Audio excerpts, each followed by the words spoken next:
नमस्कार। Gayatri PG college Sanchore के YouTube channel पर आप सभी का स्वागत है। अभी तक आपने चैनल को सब्सक्राइब नहीं किया है तो चैनल को सब्सक्राइब करें, वीडियो को पूरा देखें और ज्यादा से ज्यादा लाइक और शेयर करें। आज का हमारा topic zoology BSc part first के पेपर एनिमल डाइवर्सिटी और इवोल्यूशन से है। ये हमारे जो पिछले वीडियो है उसका नेक्स्ट पार्ट है। तो कल हमने एक टॉपिक स्टार्ट किया था,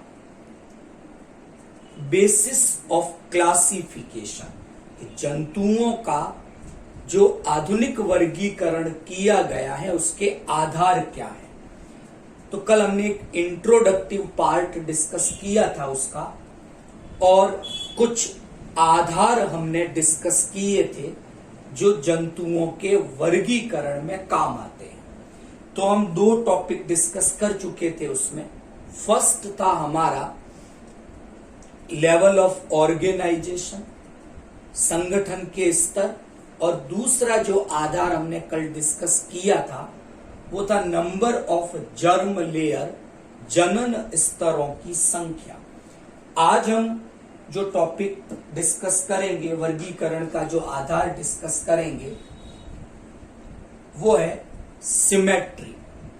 हिंदी में सिमेट्री को हम सममिति के नाम से जानते हैं। तो पहले थोड़ा सा समझेंगे सिमेट्री क्या है और फिर किस प्रकार सिमेट्री जंतुओं के वर्गीकरण में उपयोगी है उस पर डिस्कशन करेंगे। तो सिमेट्री को अगर हम परिभाषित करना चाहें तो एक छोटी सी परिभाषा इसकी दी जा सकती है। सिमेट्री का मतलब है, सिंपल सा अगर हम समझना चाहें, सिमेट्री मीन्स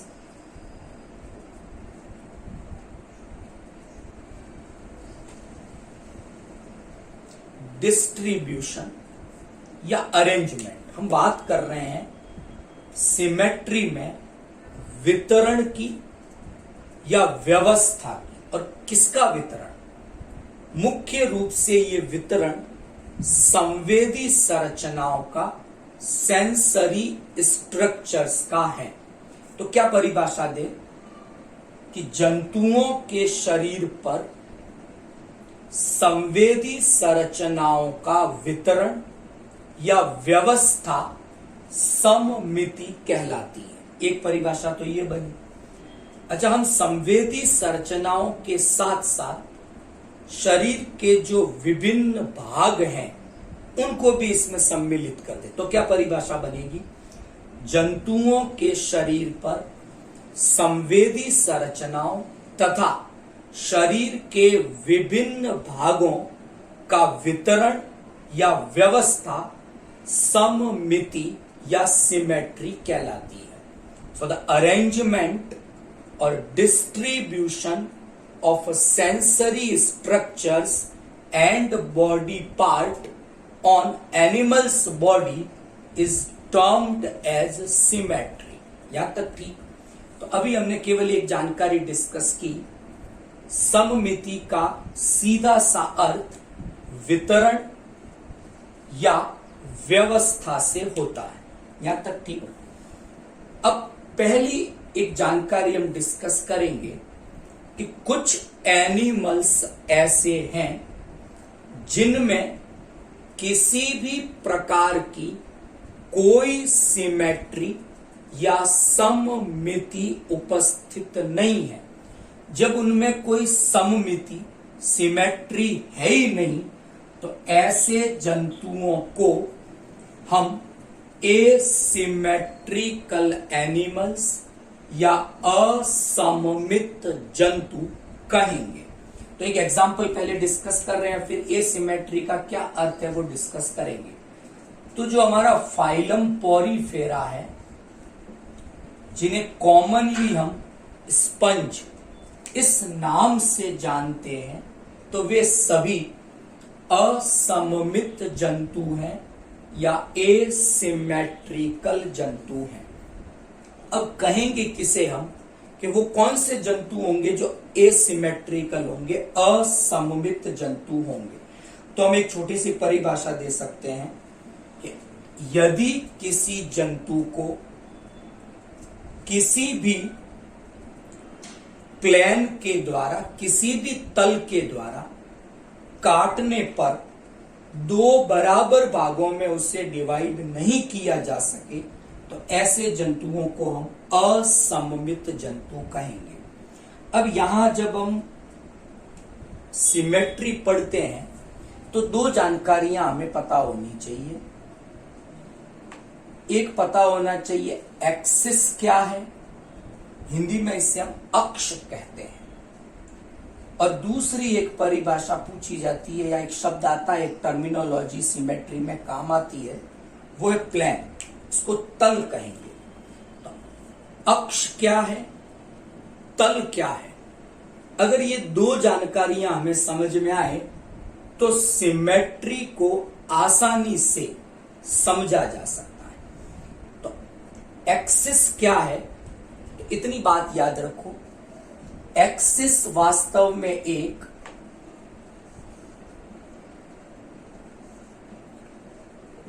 काल्पनिक रेखा है। ऐसी कोई रेखा है नहीं, हमने कल्पना की। तो एक्सिस एक इमेजिनरी लाइन है जो किसी भी जंतु के शरीर से या उसके शरीर के सेंटर से गुजरे। तो मैं साथ में मेंशन कर दूं, एक्सिस है वो इमेजिनरी लाइन है और उसे कहां से गुजरना चाहिए, शरीर के सेंटर यानी केंद्र से वो गुजरे। ऐसी इमेजिनरी लाइन को हम एक्सिस या अक्ष कहेंगे। जैसे उदाहरण ले, लॉन्जिट्यूडिनल एक्सिस, ये एक एक्सिस हो गई। दूसरी हम बात कर रहे हैं प्लेन की। प्लेन क्या है, एक प्रकार की एक स्ट्रेट लाइन है कि अगर हम कोई लाइन खींचे तो एक स्ट्रेट लाइन है और वो स्ट्रेट लाइन क्या करेगी, एनिमल को टू इक्वल पार्ट में डिवाइड कर दे। तो दोनों चीजें अलग अलग हैं। एक्सिस काल्पनिक रेखा की बात की जो जंतु के शरीर के सेंटर से गुजरे, उस काल्पनिक रेखा को तो एक्सिस कहा। तल जो है, प्लेन है, वो एक स्ट्रेट लाइन है जो एनिमल को टू इक्वल पार्ट में डिवाइड कर दे। तो ये दो जानकारियां यहां आएगी। तो हमने पहली चीज डिस्कस की है असममित जंतुओं के बारे में। एग्जाम्पल दिया स्पंज का। ये वो जंतु हैं जिनमें किसी भी प्रकार की कोई सिमेट्री प्रेजेंट नहीं है। तो ऐसा कहेंगे कि ऐसा कोई प्लेन यानी ऐसी कोई स्ट्रेट लाइन नहीं होगी जो एनिमल को दो इक्वल पार्ट में डिवाइड कर दे। तो ऐसा कोई तल ही नहीं है या ऐसी कोई सीधी रेखा नहीं है जो जंतु को दो बराबर भागों में बांट सके। तो ऐसे जंतुओं को हम असममित जंतु कहेंगे। एग्जाम्पल स्पंज याद रहे, अमीबा याद रख सकते हैं जो प्रोटोजोआ संघ का जंतु है।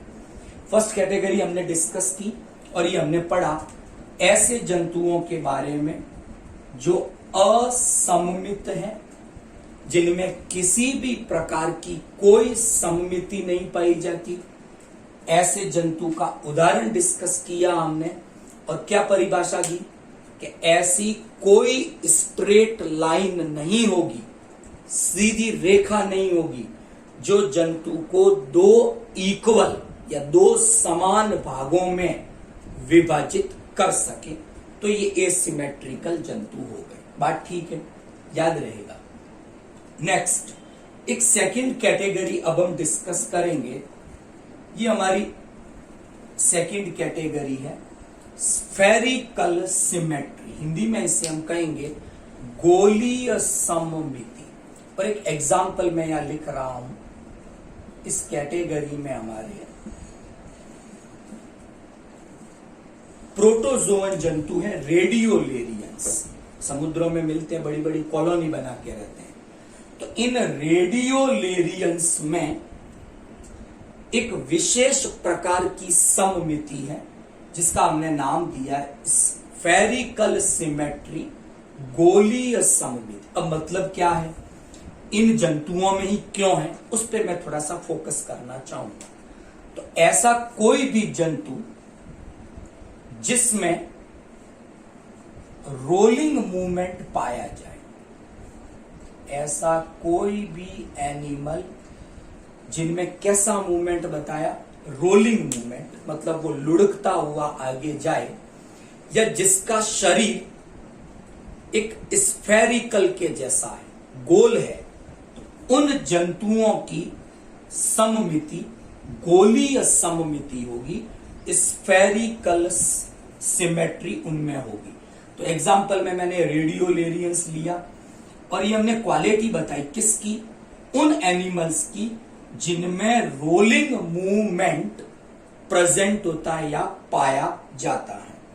तो डिस्कस करते हैं इस प्रकार की सममिति में होता क्या है, कि इस प्रकार की सममिति में सभी प्लेन यानी सभी स्ट्रेट लाइन जो सेंटर से गुजरे वो इन्हें दो इक्वल पार्ट में डिवाइड करो। प्लेन कोई भी हो सकता है, तो जितनी भी स्ट्रेट लाइन खींचना चाहे खींचे, शर्त क्या है कि वो स्ट्रेट लाइन सेंटर से गुजरनी चाहिए, तो जंतु को दो इक्वल पार्ट में डिवाइड कर देगी। ऐसी सममिति को हमने कहा स्फेरिकल सिमेट्री, गोलीय सममिति। और हमने कहा किसमें कौन सा मूवमेंट, रोलिंग मूवमेंट। रेडियोलेरियन, वॉल्वॉक्स सुना हुआ होगा आपने, वो एग्जाम्पल है स्फेरिकल सिमेट्री वाले जंतुओं का। तो दो चीजें हम डिस्कस कर चुके हैं। अब दो मेजर कैटेगरी है। कल के लेक्चर में हमने डिस्कस किया था, और क्या किया था कि जो यूमेटाजोआ है, एंटेरोजोआ, जो एक इंफ्रा किंगडम हमने बनाया था, उसमें दो कैटेगरी बनाई थी। एक का नाम रखा था रेडिएटा, दूसरे का नाम रखा था बाइलेटरिया। तो अब उस पे मैं डिस्कशन कर रहा हूं। तो अभी हमने एक तो डिस्कस किया सिमेट्री का मीनिंग क्या है, असममित जंतु क्या होते हैं, उदाहरण डिस्कस किए, और गोलीय सममिति क्या है, किन जंतुओं में पाई जाती है और क्या एडवांटेजेस हैं। तो आपने देखा होगा कि कुछ जंतु एक्वेटिक इकोसिस्टम में, जलीय पारितंत्र में फ्री फ्लोटिंग करते हैं। फ्री फ्लोटिंग का मतलब उनमें कोई ऐसी स्ट्रक्चर नहीं है जो एक्टिव रूप से स्विमिंग में मदद करे, सक्रिय रूप से तैर नहीं सकते। तो ये जल की जो धाराएं हैं उनके साथ इधर उधर मूवमेंट करते हैं, इसको कहते हैं फ्री फ्लोटिंग। तो जिन एनिमल्स में रोलिंग मूवमेंट हो या फ्री फ्लोटिंग, मुक्त प्लावी रूप से जो गमन करते हो, उनमें ये गोलीय सममिति पाई जाती है। वॉल्वॉक्स याद रख लें आप, रेडियोलेरियंस याद रहने चाहिए आपको। अब हम दो मेन कैटेगरी पे डिस्कस करेंगे। पहले रेडियल सिमेट्री की बात करेंगे, फिर बाइलेटरल सिमेट्री की बात करेंगे, और फिर रेडिएटा और बाइलेटरिया, इन दोनों में क्या डिफरेंसेस हैं उस पे हमारा डिस्कशन होगा। ओके, तो पहले मैं डिस्कस करूंगा रेडियल सिमेट्री के बारे में। तो अभी तक का जो पार्ट है वो आपको समझ में आया, एक्सिस समझ में आई, प्लेन क्या है वो समझ में आया, तल किसे कहेंगे। तो अब पहली मेरी जानकारी होगी, जो मेरा डिस्कशन रहेगा वो होगा रेडियल सिमेट्री के बारे में। हिंदी में इसे हम अरीय सममिति के नाम से जानते हैं। यहां तक ठीक। क्या होगा इसमें, क्या स्थिति होगी, उस पर डिस्कस करेंगे। तो बात कर रहे हैं हम, देखो एक्सिस का मतलब था इमेजिनरी लाइन, काल्पनिक रेखा की बात की जो एनिमल के सेंटर से गुजरे। तो एक तो आ गई हमारे पास एक्सिस, और एक हम बात कर रहे हैं किसकी, प्लेन की यानी तल की, अक्ष और तल। तो अक्ष तो काल्पनिक रेखा है और तल वो हमने बात की है स्ट्रेट लाइन की। Is that clear? जो एनिमल को 2 इक्वल पार्ट में डिवाइड करे। इसका इससे कोई मतलब नहीं, ये एक काल्पनिक रेखा है जो सेंटर से गुजर रही है। अब रेडियल सिमेट्री में क्या होगा कि हमने बात की है सभी लाइनों की, खूब सारी लाइनें हैं, यानी सभी प्लेन की बात कर दें कि ऑल स्ट्रेट लाइंस। एक बात तो ये आ गई, या आप ये कह दो कि ऑल प्लेन, कि जितने भी तल हैं सबकी बात कर लें। लेकिन एक्सिस एक ही है। एक्सिस का मतलब क्या बताया था मैंने? इमेजिनरी लाइन जो सेंटर से गुजरे। तो खूब सारी एक्सिस हो सकती है, जैसे लॉन्जिट्यूडिनल एक्सिस हो गई, मीडियन लॉन्जिट्यूडिनल एक्सिस हो गई, ऐसी कोई भी एक्सिस हो सकती है। तो हमने एक्सिस की बात की है, केवल एक ही एक्सिस, और उस एक्सिस का नाम है आपके लॉन्जिट्यूडिनल एक्सिस। कि केवल एक ही काल्पनिक रेखा है जो सेंटर से गुजर रही है और उस अक्ष का नाम है लॉन्जिट्यूडिनल एक्सिस। तो इस एक्सिस से होकर सभी लाइनें, सभी स्ट्रेट लाइनें जो किसी भी तल में हो, ऐसा कह दो, वो एनिमल को 2 इक्वल पार्ट में डिवाइड कर दे। ऐसी सिमेट्री को हम कहेंगे रेडियल सिमेट्री, अरीय सममिति। मैं वापस रिपीट कर रहा हूं, एक्सिस केवल एक ही है, लॉन्जिट्यूडिनल एक्सिस, और इस एक्सिस से होकर कोई भी प्लेन हो, किसी भी तल में, या कोई भी स्ट्रेट लाइन हो, वो एनिमल को 2 इक्वल पार्ट में डिवाइड कर दे। तो ऐसी सिमेट्री को हम कहेंगे रेडियल सिमेट्री, अरीय सममिति। यहां तक ठीक। अब बात कर रहे हैं ऐसी सिमेट्री हमें कहां दिखाई देगी। तो ध्यान रखें, फाइलम है हमारा सिलेंट्रेटा। कौन सा फाइलम है? तो जब हम सिलेंट्रेटा का क्लासिफिकेशन पढ़ते हैं तो वहां 3 क्लासेस हैं, हाइड्रोजोआ, स्काइफोजोआ और एंथोजोआ। 3 क्लासेस में फाइलम सिलेंट्रेटा को क्लासिफाई किया गया है।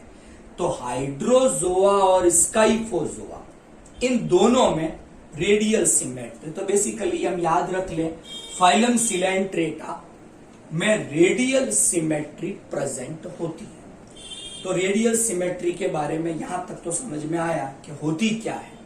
अब क्या होगा, मैं थोड़ा इसको और इजीली एक्सप्लेन करूं। तो देखो, सीधी सी बात है, सिमेट्री का मतलब क्या है? Distribution arrangement. और वो भी किसका? डिस्ट्रीब्यूशन की हम बात कर रहे हैं, और डिस्ट्रीब्यूशन किसका है? सेंसरी स्ट्रक्चर का, संवेदी संरचनाओं का। तो जिन जंतुओं में रेडियल सिमेट्री पाई जाती है, उनमें सेंसरी स्ट्रक्चर का जो डिस्ट्रीब्यूशन होगा वो पूरी बॉडी पर इक्वली होगा। यानी संपूर्ण शरीर पर संवेदी संरचनाओं का वितरण इवनली या एक समान है। तो ऐसा होने से क्या होगा, उस पर अभी हम डिस्कस करेंगे। तो अभी 2 बातें याद रखें। अरीय सममिति की पहली परिभाषा मैंने क्या बताई कि इन जंतुओं में लॉन्जिट्यूडिनल एक्सिस से किसी भी प्लेन में गुजरने वाली रेखाएं इन्हें 2 इक्वल पार्ट में डिवाइड कर लेती है, वो रेडियल सिमेट्री है। दूसरी परिभाषा हम क्या देंगे कि इन जंतुओं में या जिनमें अरीय सममिति है, उनमें संवेदी संरचनाओं का शरीर पर एक समान वितरण, इवन डिस्ट्रीब्यूशन पाया जाता है। वो जंतु रेडियली सिमेट्रिकल होते हैं। तो संवेदी संरचनाओं का कोई विशेष वितरण नहीं है कि किसी विशेष भाग में हो, पूरी बॉडी पर समान रूप से है। अब ऐसा होने का इन्हें फायदा क्या मिलेगा, उस पे मेरा डिस्कशन रहेगा। तो ध्यान रखना, ये जो भी जंतु हैं जिनमें रेडियल सिमेट्री है, ये अधिकांश जंतु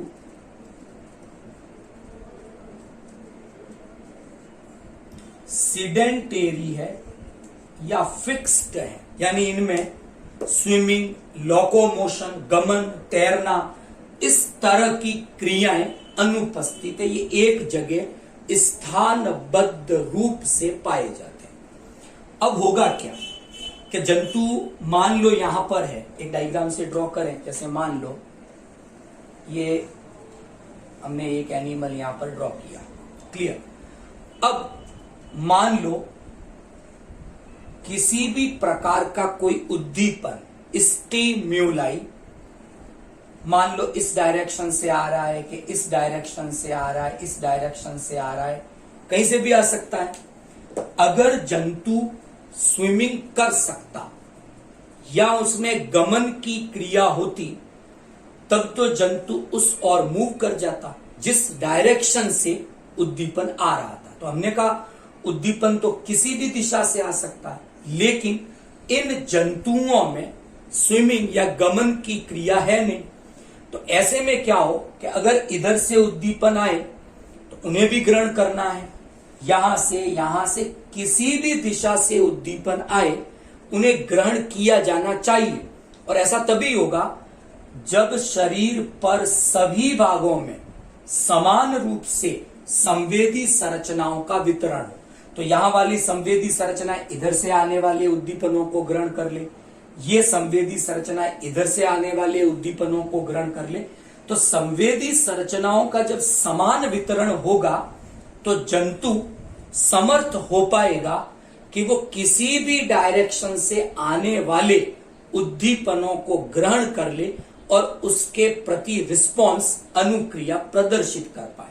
तो जो जंतु सीडेंटेरी है, स्थानबद्ध है, उनके लिए अरीय सममिति का पाया जाना एक एडवांटेज, एक विशिष्ट लक्षण है, एक अनुकूलन, एडप्टेशन है।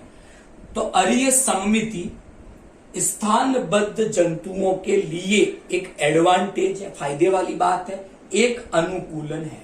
तो एक तो हमने डिस्कस की अरीय सममिति किसमें, सिलेंट्रेटा संघ के जंतुओं में, और मैंने आपको स्पेसिफाई भी किया क्लास हाइड्रोजोआ और क्लास स्काइफोजोआ में स्पेशली ये अरीय सममिति या रेडियल सिमेट्री पाई जाती है। शरीर में दो सतह बन जाती है, ओरल, एबोरल, मुख सतह और अपमुख सतह। यहां तक ठीक, कोई दिक्कत नहीं। अच्छा, यहां एक बात और याद रखनी है, एक फाइलम है इकाइनोडर्मेटा जिसमें समुद्री तारा, सी स्टार वगैरह आती है। तो इकाइनोडर्मेटा में एडल्ट, वयस्क अवस्था की अगर हम बात करें तो उनमें अरीय सममिति ही पाई जाती है। भुजाएं 5 है, इसलिए वो मॉडिफाई होकर पेंटामेरस रेडियल सिमेट्री, पंच अरीय सममिति कहलाती। लेकिन एडल्ट की बात की है मैंने। उनकी लार्वल स्टेजेस में, भ्रूण अवस्था में, इकाइनोडर्मेटा में द्विपार्श्व सममिति या बाइलैटरल सिमेट्री है। बात ठीक।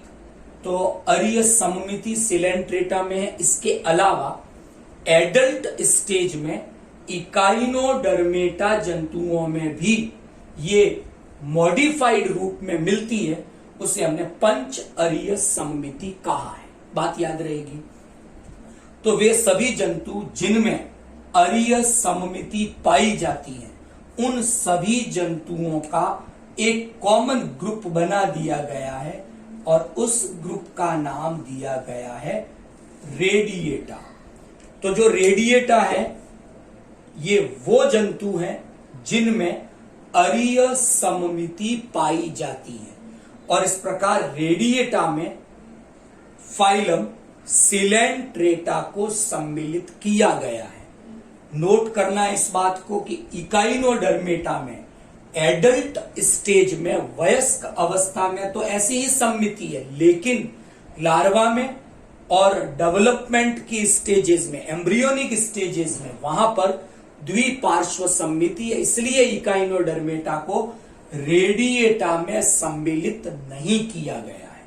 ओके, लास्ट अब हम डिस्कस करेंगे बाइलैटरल सिमेट्री के बारे में, जिसे हिंदी में हम द्विपार्श्व सममिति के नाम से जानते हैं। तो अगला जो पार्ट है अपना वो है बाइलैटरल सिमेट्री। हिंदी में इसे हमने कहा है द्विपार्श्व सममिति। तो समझे, बात वही है। रेडियल में हमने कहा था अक्ष तो एक ही था, प्लेन कोई भी हो सकता है। यहां क्या है कि अक्ष एक ही है, उस अक्ष का भी नाम है मीडियन लॉन्जिट्यूडिनल एक्सिस। वहां था लॉन्जिट्यूडिनल, यहां है मीडियन लॉन्जिट्यूडिनल एक्सिस। और प्लान भी केवल एक ही सिंगल प्लान होना चाहिए, यानी केवल एक सिंगल स्ट्रेट लाइन। प्लेन का मतलब ही होता है एक स्ट्रेट लाइन की बात की, तो वहां तो कितनी ही स्ट्रेट लाइन हो जो लॉन्जिट्यूडिनल एक्सिस से गुजरती हो, लेकिन यहां क्या है द्विपार्श्व सममिति में केवल एक ही सीधी रेखा है, और वो भी कहां से गुजरनी चाहिए, मीडियन लॉन्जिट्यूडिनल एक्सिस से। और यहां से अगर हम काटें तो जंतु को दो इक्वल पार्ट में डिवाइड किया जा सकता है। ऐसी सममिति को द्विपार्श्व सममिति कहेंगे। यहां तक ठीक। जितने भी जंतु हैं प्लेटीहेल्मिन्थस से स्टार्ट करें, चपटे क्रमियों से आगे सभी बाइलैटरल सिमेट्रिकल जंतु हैं। ऐसी सममिति उनमें पाई जाती है और इसलिए इनके ग्रुप का नाम रखा है बाइलैटरिया। तो बाइलैटरिया वो ग्रुप है जिनमें बाइलैटरल सिमेट्री द्विपार्श्व सममिति पाई जाती है। बात ठीक रहेगी। तो एक परिभाषा तो समझ में आ गई। अच्छा, हमने रेडिएटा में डिस्कस किया था कि वो स्थानबद्ध जंतु है। अच्छा, ये जो भी जंतु है वो या तो क्या कर सकते हैं, यानी इनमें लोकोमोशन प्रेजेंट है, यानी ये स्थानबद्ध जंतु नहीं है। तो जो जंतु गमन कर सकते हैं उनमें द्विपार्श्व सममिति पाई जाती है, और ये इनका एक एडेप्टेशन अनुकूलन है। क्या होगा इस सममिति में कि जो संवेदी संरचनाएं, देखो हमने अरीय सममिति में तो डिस्कस किया था कि संवेदी संरचनाएं समान रूप से शरीर पे वितरित है। यहां ऐसा नहीं है। संवेदी संरचनाएं सामान्यतः शरीर के उस भाग में जाके व्यवस्थित हो जाएगी जो भाग गमन करते समय आगे की ओर रहता है। जैसे आंख, ये ईयर है, नोज है, ये सब संवेदी संरचना है। ये सब कहां है, शरीर के इस अग्रभाग में और अधर सतह पर, क्योंकि गति करते समय, गमन करते समय ये हिस्सा सबसे आगे रहता है। और ये संवेदी संरचनाएं विभिन्न प्रकार के उद्दीपनों को सर्वप्रथम ग्रहण करेगी, सबसे पहले रिसीव करेगी और रिस्पॉन्स दे पाएगी। तो द्विपार्श्व सममिति में क्या है, संवेदी संरचनाएं उस भाग में केंद्रित है या वितरित है जो भाग गमन करते समय आगे की ओर रहता है। तो ये सममिति जो द्विपार्श्व सममिति है वो उपयोगी है उन जंतुओं के लिए जिनमें गमन की क्षमता पाई जाती है। तो दो ग्रुप बना दिए हमने, रेडिएटा, बाइलैटरिया। रेडिएटा में अरीय सममिति होगी, बाइलैटरिया में द्विपार्श्व सममिति होगी। दूसरा रेडिएटा है वो डिप्लोब्लास्टिक है, कल डिस्कस किया था। एक्टोडर्म और एंडोडर्म दो ही जनन स्तर है। बाइलैटरिया है वो ट्रिप्लोब्लास्टिक है, उनमें एक्टोडर्म, मीजोडर्म, एंडोडर्म तीनों जनन स्तर उपस्थित होते हैं। तो आज का टॉपिक आपको समझ में आया होगा। तो सबसे पहले अगर मैं निष्कर्ष निकालूं, कंक्लूड करूं, सबसे पहले हमने डिस्कस किया सिमेट्री के बारे में। आपको परिभाषा याद करने की आवश्यकता नहीं, केवल ये बात ध्यान रखने, सिमेट्री मतलब वितरण, और वो भी संवेदी संरचनाओं का, बात याद रहेगी। फिर हमने डिस्कस किया था असम्मित जंतुओं के बारे में, गोलीय सममिति के बारे में, अरीय सममिति के बारे में और द्विपार्श्व सममिति के बारे में। ठीक। और इन सभी प्रकार की सममिति को जब हम पढ़ते हैं तो एक तो हम काम में लेते हैं अक्ष, एक्सिस, और एक काम लेते हैं तल या प्लेन। तो अक्ष क्या है, प्लेन क्या है, ये आपको ध्यान होना चाहिए। अच्छा, इसके अलावा एक माइनर फाइला है जंतुओं का जिसका नाम है टीनोफोरा, जिन्हें हम कॉम्ब जेली के नाम से जानते हैं, उनमें।